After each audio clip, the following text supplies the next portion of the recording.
stew on a chilly Colorado night. Annie Merlowski, blogger at Rocky Mountain Bliss, is here to show us how to cook up this beef stew in our Crocktober segment. Good to see you. Good to see you. It smells so good and it's so satisfying, a good beef stew. Yes, I love this kind of recipe for a day like today when it's just a little bit chilly and it feels like fall.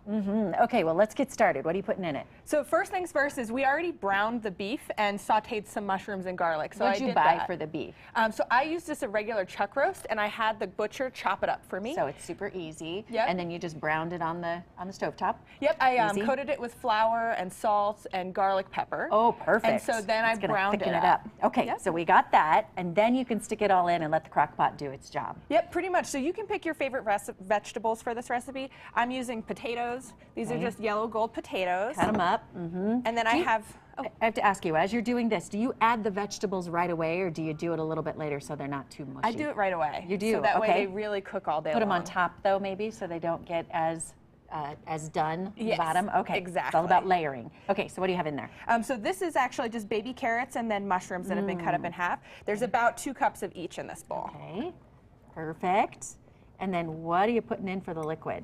So the liquid is actually a little bit of a secret ingredient. So I use a graham cracker porter from Denver Beer Company. Oh, that sounds so good. And so we're going to go ahead and put this in first. And that's going to give it a little bit of a sweet taste, but we'll cook the alcohol off for the kids. Exactly. Right? There will be no alcohol in this when we're done because it's going to cook for 8 hours, so it'll all boil out. Oh, that's going to be great. Okay, and then also... And then just a whole container of beef stock.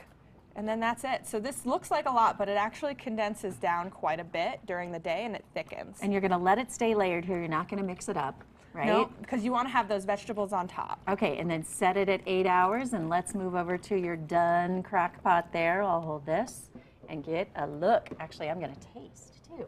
So there we go. Okay, hold on. Give it a good taste. Oh, it's great.